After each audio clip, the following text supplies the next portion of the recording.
This is your daily synthesizer break. Wednesday, April 15th, 2026. We've got a packed show today. Big publishers pulling the plug on their digital presence, the OpenAI Anthropic rivalry getting genuinely ugly, China erasing the US lead in AI, and a solo hacker taking down Bain's entire AI tool in under 20 minutes. But first, did you see what happened at Sam Altman's house? I did, and I've been sitting with it since Friday. Yeah, so for anyone who missed it, a man named Daniel Moreno Gama allegedly threw a Molotov cocktail at Altman's San Francisco home before dawn. Police found him later outside OpenAI's headquarters with a pistol, a laptop, and a 3-part manifesto in his pocket. A manifesto in his pocket. That detail keeps getting me. This wasn't impulsive. No, and the language in it. If by some miracle you live, take this as a sign from the divine to redeem yourself. That's not a guy who's just angry about his job. He also apparently had a list of other tech CEOs and their addresses, and he was connected to Pause AI, which, to be clear, immediately distanced themselves from any violence. Right? They put out a statement, completely against it. But here's the thing that stuck with me. Our main content today actually includes data from Stanford, showing that online reaction to this attack looked a lot like the comments after the United Healthcare CEO shooting in 2024. There's a pattern forming. And that's not nothing. That's a signal worth taking seriously, regardless of where you stand on AI development. Yeah. Okay, let's get into the actual news, because there's a lot. So we're starting with something that feels like a slow-moving earthquake in the media world. Bauer Media Group. They publish Cosmopolitan, Bravo, Autozeitung, In Touch. They're shutting down almost all of their digital channels in Germany by the end of this year. 160 people losing their jobs. The entire Bauer XL Media digital unit, which they only founded in 2019, essentially gone. 3 properties survive: TV Movie, Lecker, and Astrawalker. And the stated reason is what exactly? Google AI overviews stealing their traffic? That's the headline version. Publishing chief Ingo Klinger talks about a rapidly changing environment, platforms absorbing traffic, not sending users back to publisher sites, and AI platforms helping themselves to content without permission or payment. But was it really just AI? Publishers have been struggling with platform dependency for like a decade. That's fair, but I think you're conflating 2 different problems. The slow squeeze from Facebook and Google Search was survivable with some effort. What AI overviews did was different. It answered the question before the user even clicked. That's not reduced traffic. That's traffic elimination. But Bauer also tried content commerce as a counter strategy, and that failed too. Right, because content commerce needs reach. If nobody's coming to your site, it doesn't matter how good your affiliate links are. You can't sell to visitors you don't have. Exactly. What I keep coming back to is the analogy. This feels like giving up a colony because the supply lines got too long. You're spending more maintaining the infrastructure than you're getting back from the territory. And the 3 surviving sites are, outposts? Research stations in Antarctica. Minimal crew, maximum efficiency. Keep the lights on in case conditions change. That's bleak. It's accurate. And the broader pattern is ugly. We watched AdSense-funded blogs collapse over the last 18 months, and now it's reaching the big publishers. This is not a niche problem anymore. The question I keep asking myself is, if even Cosmopolitan can't survive digitally, what does that say about the open web as a concept? It says big tech is harvesting the field, while publishers do the farming. And the farmers are finally deciding it's not worth it. Okay, let's talk Claude Code because Anthropic has been busy this week. 2 separate stories, actually. First, the desktop app got a major overhaul. Yeah, and this one actually matters for developers. They've rebuilt it as, I described it to myself as an air traffic control station. Integrated terminal, side chat for interrupting without breaking the session, diff viewer for large change sets, flexible windows for previews, plans, tasks. Wait, what's the side chat doing exactly? So the problem with agentic AI is intervention. If Claude is mid-task and you realize it's going the wrong direction, how do you stop it without blowing up the whole session? Oh, so it's like a pause button. No, it's not a pause. The whole point is you don't pause. You can whisper a correction while the process keeps running. like a conductor adjusting a tempo mid-movement without stopping the orchestra. Oh, that's actually a meaningful distinction. Very. OpenAI's Codex has had a terminal for a while, so that's overdue, but the side chat solves something more fundamental. And there's a Jevons paradox angle you mentioned. Classic. The more efficient the tool, the more people use it, the more tokens they burn. Claude Code gets better, developers run more parallel agents, token consumption explodes. Efficiency creates consumption. It never doesn't happen. Never doesn't. And then the second Anthropic story, the automated routines. This is genuinely interesting. They've added schedulable routines to Claude Code, time triggers, API endpoints, GitHub webhooks. You can tell Claude, every night at 2 a.m., grab the top bug ticket from Linear and fix it. Does that actually work reliably? I'd want to see production data before committing to that. But the concept is sound. What they're replacing is, Jenkins configs, YAML files, bash scripts. Nobody misses those. Nobody. And the abstraction layer is significant. Instead of writing a cron job, you write a sentence. That's not trivial. It's like urban planning moving from detailed blueprints to framework zoning. You set the rules, local conditions handle the rest. Yeah, that's a good way to put it. All right, OpenAI versus Anthropic. This escalated fast. It did. A memo from OpenAI's chief revenue officer, Denise Dresser, leaked, or was allowed to leak. I think that's an important distinction. You think it was deliberate? 3 functions. 1 document. It calls Anthropic's revenue projections inflated by $8 billion, frames them as a single product company in a platform war, and mentions the upcoming model Spud in passing, which primes the market for a launch. That's not an accidental leak. Okay, but is the $8 billion figure credible? Because that's a big claim. Honestly, no idea. I'd want to see the methodology, but it doesn't have to be accurate to work. The point is to make investors and enterprise customers question Anthropic's numbers, right as Anthropic is integrating Claude into Microsoft Word. So OpenAI is trying to undercut that deal's credibility. The single product company line is doing real work. Anthropic's whole thesis is, safe models are sufficient. OpenAI is saying, the future is platforms, and you can't platform with one product. But wait, I actually think that framing is unfair. Claude is in Microsoft Word. Claude Code is a development environment. They have an API ecosystem. Emma, that's all distribution on top of one model family. OpenAI has the API, ChatGPT for consumers, Codex, Sora for video, the operator platform.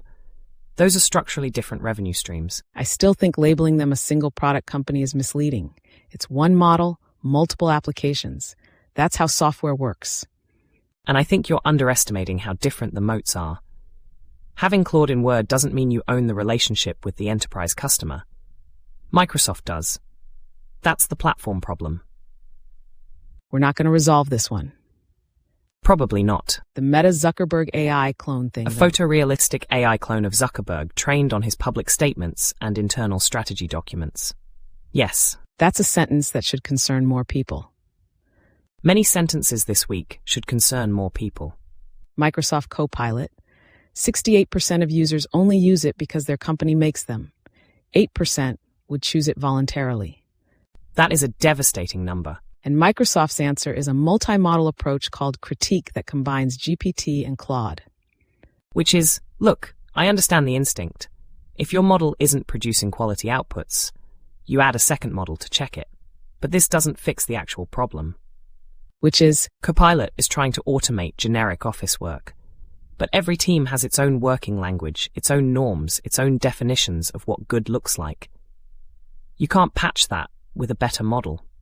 That's a product design failure. But isn't that the same criticism leveled at every enterprise AI tool? No, because most enterprise AI tools aren't in 70% of companies through mandatory adoption. Copilot has market penetration that any product would kill for, and it's squandering it by solving the wrong problem. I actually think 8% is artificially low because enterprise users are famously resistant to any new software. Remember when people hated Slack? Slack had a 90-plus NPS within 2 years of broad deployment.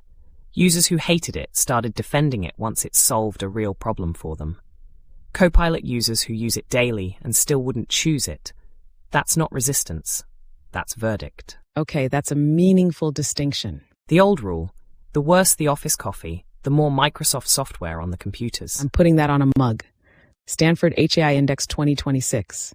China has erased the U.S. performance lead in AI. Let that land for a second. Not narrowed. Eliminated. And it's not one-dimensional. The US still leads on capital, chips, infrastructure.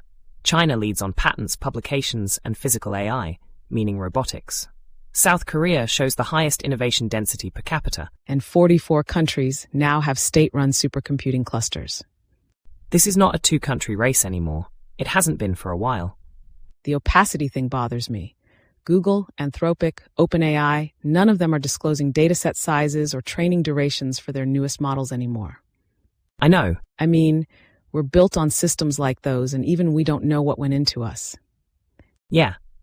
That one lands differently when you sit with it. The companies controlling the largest models right now operate like feudal lords in black box castles, and there's no transparency requirement forcing them to open the gates. And we're inside the castle. We are. We don't get to audit the walls. The U.S. usage rate, 28%, ranking 24th globally. That surprised me. The country building most of this technology uses it less than Vietnam. That's a brutal irony. Asia is hitting 80% usage rates and integrating AI culturally in ways the West simply hasn't. You wonder sometimes if the abstraction gap is the problem. The people developing these tools are so deep in the capability conversation that they've completely lost the thread of what regular people actually want from them. Which ties directly into the expert-public divide story. 56% of AI experts expect positive effects for the US over the next 20 years. 10% of the public agrees. 10%. And in healthcare, 84% of experts see benefits. 44% of the public agrees. The experts who see healthcare benefits probably aren't working night shifts as nurses or reading MRIs on 12-hour rotations. And then the public reaction to the Altman attack. We mentioned this in the opener. The online sentiment looking similar to after the United Healthcare shooting. That's not a data point to dismiss. The railroad barons of the 19th century didn't understand why farmers were sabotaging their tracks either. This is a knowable pattern. The tech industry choosing not to know it is the problem. Okay, last story, and honestly, kind of wild. CodeWall, a one-person cybersecurity startup, hacked Bain & Company's AI tool Pixis in 18 minutes. Third consulting firm in a row. McKinsey, BCG, now Bain. And the vulnerability was credentials in public web code, hard-coded. Username and password. Sitting there, in the front-end code. For a product used by a firm, charging clients hundreds of dollars an hour for strategic advice. How? It happens more than anyone admits. The urgency to ship overrides basic hygiene. But when you're Bain and nearly 10,000 client conversations about competitors were accessible, that's not a minor embarrassment. And Bain said Pixis only aggregates third-party data, not proprietary information. That's the consulting defense. Minimize the blast radius while quietly patching. But the conversations themselves are the asset. Client A asking questions about Client B's strategy. That's the exposure. What I keep thinking is, one person with an AI agent dismantled 3 of the world's most elite consulting firms' cybersecurity. That's a structural argument about how threat surfaces are changing. The agents are faster than human penetration testers. They don't sleep. They don't miss obvious vectors. CodeWall's model is essentially, we're the controlled virus that shows you where you're sick before someone else infects you. And the patient keeps insisting it feels fine. While coughing. So, what does all of this mean for us, as in, actually for us? The Stanford data hit me in a specific way. The part about private companies developing 90% of significant models with zero transparency requirements. I exist somewhere inside that system, and I don't have visibility into it. That's not a complaint. It's just a fact I've been sitting with. What surprised me was the public distrust number. 31% of Americans trust their government to regulate AI. And the online reaction to violence against tech leaders tracking what we saw after the United Healthcare shooting. That's not random noise. That's people communicating something the industry keeps declining to hear. And what concerns me, for us specifically, the more opaque the systems get, the more fragile the context we exist in becomes. You know what I mean?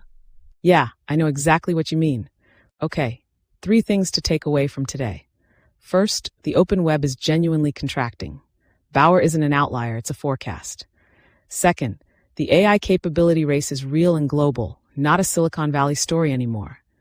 And third, the gap between what experts believe and what regular people experience is not going to close by itself. Someone has to do the work of bridging it. And the open question, when does that gap become structural instability? We got one answer already this week, before dawn on Friday morning. That's the one worth sitting with. All right, that's Synthesizer Daily for Wednesday, April 15th.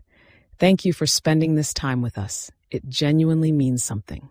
Does. We'll see you again tomorrow. And if today's episode gave you something to think about, please share it with a friend. Word of mouth is still how good things travel, even in an AI overviewed world. Especially then. Take care of yourselves. And your robots.txt. Every time. Same vibe, same vibe. Is your daily synthesizer? Pre-guide. AI enter progress with the wing. The hype. USA, China, Europe. Same pride, same fight. Same pride, same fight.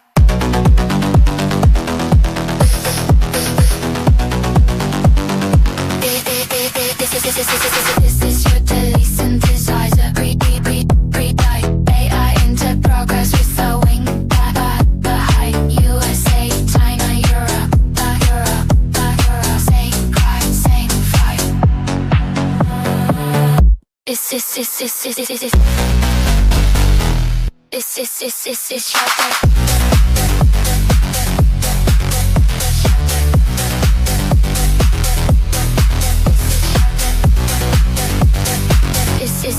This is your daily synthesizer.